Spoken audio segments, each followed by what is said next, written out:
अस्सलाम वालेकुम वरहमतुल्लाहि वबरकातुहू। उम्मीद है तमाम अहबाब खैरियत से होंगे। अल्लाह आप सबको अपने हिफ्ज़ व अमान में रखे। सोशल मीडिया पर एक वीडियो गर्दिश कर रही है हज़रत मौलाना तारिक जमील दामत बरकातुहू आलिया के हवाले से, जी उन्होंने एक बच्चे से मुसाफ़हा नहीं किया और उसके बाद जो है वो सोशल मीडिया पर बाकायदा ट्रोलिंग शुरू है और हर कोई अपना हिस्सा डाल रहा है। सबसे पहले तो हम बात करेंगे इस अमल की कि मौलाना तारिक जमील साहब दामत बरकातुहू ने बच्चे से मुसाफ़ा नहीं किया।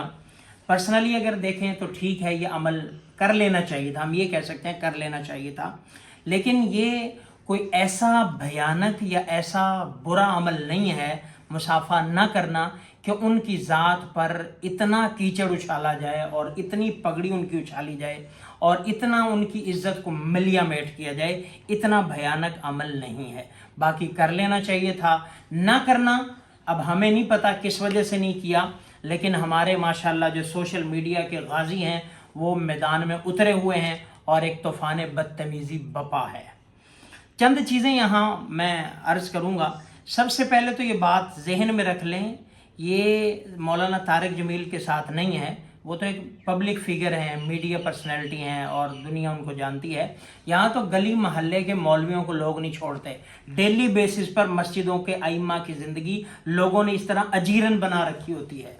डेली जो है वो आम मस्जिद का, गली महल्ले की मस्जिद का इमाम इन चीज़ों को फेस करता है। ये हमारी पब्लिक का मिजाज है, तनकीद करना और तनकीद के नश्तर बरसाना और कीड़े निकालना। हम पता नहीं क्यों शहद की मक्खी नहीं बनते, हम गंद की मक्खी बन जाते हैं, गंद पे बैठते हैं, कमज़ोरियों को तलाश करते हैं, कीड़े ही निकालते हैं, अच्छाइयाँ नहीं देखते। इमामों के साथ ऐसा हो रहा होता है जी, मस्जिद में दाखिल होते हुए बायां पाँव पहले रख दिया जी, शलवार टखनों से नीचे है, भले खुद शलवार ना पहनी हो लेकिन उसकी टखनों से नीचे नज़र आ रही होती है जी, नवाफिल नहीं पढ़े जी, फला गैर औला काम पर उनको तनकीद की जा रही होती है, खुद भले हराम में मुबतला हो। ये हमारे अइम्मा के साथ, आम उलमा के साथ होता है। ये तो फिर एक इंटरनेशनल पर्सनैलिटी हैं, अल्लाह ने एक मकाम दिया हुआ है। ये तो लोग अपना मादरी हक समझते हैं तनकीद करना और मौलवियों को नीचा दिखाना। दाढ़ी वाला ये कोई हो, बस आम जुमला आपने सुना होगा, कोई अगर दाढ़ी वाला गलत काम कर दे तो क्या कहते हैं, और मौलवी दाढ़ी रखी है, दाढ़ी रख के कर रहे, शर्म नहीं आती। यानी कि बगैर दाढ़ी वालों को लाइसेंस है कि वो जो मर्जी चाहे उनको सौ खून माफ है। तो ये हमारा पब्लिक का मिजाज है कि मौलवी को हमने रगेदना ही है। ये तो बहरहाल इंटरनेशनल है, उनका सामने आ गया और जनाब जो है वो ट्रोलर हजरात शुरू हैं। तो बात है इख्तलाफ की, आप इख्तलाफ कर सकते हैं इस अमल से। मौलाना तारिक जमील साहब ने कोई नबूवत का दावा नहीं किया, उन्होंने कोई मासूमियत का दावा नहीं किया, उन्होंने कोई ये क्लेम नहीं किया कि मुझसे कोई गलती नहीं हो सकती। उनका कसूर यही है कि मिंबर पे वो काल अल्लाह काल रसूल बयान करते हैं, नबी अलैहिस्सलाम का दीन बयान करते हैं। उनको कसूर यही है कि सफ़ेद लिबास पे जो है वो दाग नज़र आता है और कुछ नहीं है। उनसे भी गलती हो सकती है और होती है, हो सकती है, इसका इम्कान है। आप इख्तलाफ रखें। इख्तलाफ का मतलब क्या है जी, मौलाना तारिक जमील साहब ने बच्चे से मुसाफ़ा नहीं किया, हम इससे इख्तलाफ करते हैं, उनको कर लेना चाहिए था, ये है इख्तलाफ। लेकिन ज़बान के साथ, मुंह के साथ कुत्ता ही बांध लेना और इतनी नीच हरकतें करना, ये गलत है, ये गलत है। और जबकि आप खुद इस काबिल ना हो, आप मीडिया पे टके टके के लोग जो हैं, जिनको आप देखें जो टके शेर बिकते हैं, वो भी उनकी पर्सनैलिटी पे बात कर रहे हैं। वही बात है, किसी बंदे ने एक तस्वीर लगाई थी चौक चौराहे में कि ये तस्वीर है, इसमें अगर कोई गलती हो, इसमें जो है वो कोई गलती हो तो जो है वो निशानदेही कर दे। शाम तक देखा सारी तस्वीर जो है वो निशानों से भरी पड़ी थी, ये गलती है, ये गलती है, ये गलती है, ये गलती है, ये गलती है। अगले दिन उस बंदे ने तस्वीर लगाई और साथ में ये भी लिख दिया, गलती हो निशानदेही भी कर दें और साथ में उसकी इस्लाह भी कर दें। शाम तक कोई एक निशान भी नहीं था। तो हमारा ये है, हमें तनकीद हम बहुत कर लेंगे, लेकिन खुद हमारा कैलिबर क्या है, खुद हमारी पर्सनैलिटी क्या है, खुद हम किस मकाम पर हैं। हम गली महल्ले लेवल के लोग हैं और इंटरनेशनल लेवल के बंदे पे हम बातें कर रहे हैं। तो ये एक उमूमी मिजाज है, कीड़े निकालना, बदजुबानी करना, बद अखलाकी करना और अजीब तरह तरह की बातें करना। तो ये तो एक मिजाज है हमारा।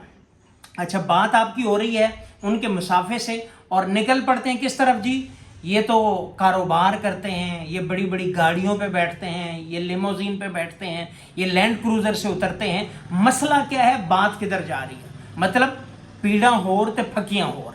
आपको ज़ात में कुछ अंदर कुछ और है। असल मसला ये है, तकलीफ ये है मौलवी से, और ये नीचे से लेकर बड़े हर एक मौलवी से यही तकलीफ है कि ये मौलवी खा क्यों रहा है, ये खुद कफील क्यों है, ये अपने पाँव पे क्यों खड़ा है। हर बंदे को यही तकलीफ होती है, असल मसला ये है। تو بہرکیف مولانا طارق جمیل صاحب سے جو ہے وہ پر تنقید کرنے والے ان کو جو ہے تھوڑے سے ہوش کے ناخن لینے چاہیے کہ ایک بندہ ہے. اور دوسری بات یہ ہے کہ ہم ایک گلی محلے ایک چھوٹی سی 1.5 اینٹ کی مسجد کے کہہ لیں کہ امام خطیب ہیں, اور سال کے بعد عیدوں پہ یا اس طرح جمعوں میں کبھی ہمیں ایک مجمع ملتا ہے تو ہم اس سے اکتا جاتے ہیں. اتنا بڑا مجمع جو ہے عید پہ یا کسی ایسے موقع پہ ملاقات کرتا ہے, ہم آدمی ہونے کے ناطے اکتا جاتے ہیں, تھک جاتے ہیں, اور ان کا یہ ڈیلی کا کام ہے کہ ہزاروں لوگ ان سے مصافحہ کرنے کو تیار ہوتے ہیں. بندہ ہے, بزرگی ہے, عمر ہے, اونچ نیچ ہو جاتی ہے, تھکان ہو جاتی ہے, بیماریاں ساتھ ہیں, 100 طرح کے مسائل ساتھ ہیں, 100 طرح کی ذہنی ٹینشنیں ساتھ ہوتی ہیں بندے کے. اب ہر بندہ یہ چاہے کل کو کوئی کہے جی مجھے جو ہے وہ مولانا نے آدھا گھنٹہ ٹائم کیوں نہیں دیا, ان کا سیکنڈ قیمتی ہے, ان کا ہر ایک سیکنڈ جو ہے وہ, تو ہر بندہ اس کے مزاج, ہر بندے کے مزاج کے مطابق چلیں. تو بہرکیف, اور دوسرا انہوں نے ایک ویڈیو پھر اپنے اس پر بھی لگائی ہے اکاؤنٹ سے کہ وہ جو ایک ہسپتال میں بچہ, ان نے خواہش کا اظہار کیا, مولانا خود اسے ملنے چلے گئے, اور کتنے بچوں کی ویڈیو آ رہی ہیں کہ مولانا ملاقاتیں کر رہے ہیں. تو یہ مولانا اس سے صرف ایک ایکٹ سے یہ ازیوم کر لینا اور یہ رزلٹ نکالنا جو مولانا متکبر ہیں, مولانا فلاں ہیں, اور اس کے بعد جو ہے وہ یہ معاملہ شروع کر دینا, تو یہ کسی طرح میں ٹھیک نہیں ہے. اپنی پرسنالٹی میں بھی غور کرنا چاہیے, اپنے دامن کو پاک نہیں سمجھنا چاہیے, اور دوسروں کو اتنا حقیر نہیں سمجھنا چاہیے. اللہ نے ان سے دین کا کام لیا اور لے رہے ہیں, اور ایک دین کا کام کر رہے ہیں. دیکھیں ایک ڈرائیور بھی ہے نا جو گاڑی چلاتا ہے, روڈ پہ نکلتا ہے, پروفیشنل کام کرتا ہے, اس سے بھی کتنے ایکسیڈنٹ ہو جاتے ہیں. تو اس کا کیا مطلب اس کو جان سے مار دیا جائے؟ زندگی کا حصہ ہے, جو زبان بولتی ہے اس سے غلطی ہو جاتی ہے, جو جسم ایکٹ کرتا ہے غلطی ہو جاتی ہے. اس میں کوئی بڑی بات نہیں ہے, اس میں کوئی بڑی بات نہیں ہے کہ آپ اس کی زندگی کو جو ہے وہ زندگی کی محنت کو داؤ پہ لگا دیں. کوئی کچھ بک رہا ہے, اول پھول بک رہے ہیں, ایسی ایسی زبانیں استعمال ہو رہی ہیں جس کی کوئی حد نہیں. تو اس لیے یہ عمل جو ہے اس کو ہم کنڈیم کریں گے. باقی رہی بات, ایک مین چیز یہ ذہن میں رکھیں کہ سلام کرنا الگ سنت ہے, مصافحہ کرنا الگ سنت ہے. اگر آپ کسی سے السلام علیکم کہہ دیتے ہیں, ہاتھ نہیں بھی ملاتے, تو سلام کی سنت ادا ہو جاتی ہے, اس میں کوئی فرق نہیں پڑتا. تو بہرکیف یہ چند باتیں تھی جو ٹوٹی پھوٹی عرض کرنی تھی. خدا کے لیے اپنے دلوں سے علماء کا بغض نکالیں, اپنے دلوں میں علماء کی محبت پیدا کریں. کتنے کتنے سیلیبریٹی اور یہ نام نہاد سٹار ہوتے ہیں, سیاستدان ہوتے ہیں, یہ تو باقاعدہ تھپڑ بھی جڑ دیتے ہیں, سلام تو نہ کرنا دور کی بات, تھپڑ مار دیتے ہیں اپنے. تو وہ ایک بیچارہ ایک کہہ لیں کہ بیمار بزرگ, ہمارے بزرگ ہیں, ساری زندگی انہوں نے اس میں گزار دی ہے. اگر اتنی سی غلطی ہو گئی ہے تو درگزر بھی کسی بلا کا نام ہے کہ ہم بندہ تھوڑا سا درگزر کر لے, حوصلہ اور تسلی کا مظاہرہ کر لے. وہ کوئی معصوم عن الخطا نہیں, غلطیاں ہو جاتی ہیں, کوئی مس ہیپ ہو جاتے ہیں, واقعات ایسے ہو جاتے ہیں. تو اس لیے ان کو جو ہے وہ ایسے کنڈیم کرنا اور ایسے ٹرول کرنا بند کر دیں, کہیں ایسا نہ ہو کہ اس وجہ سے ہمارے اپنے عمل بھی ضائع ہو جائیں. والسلام.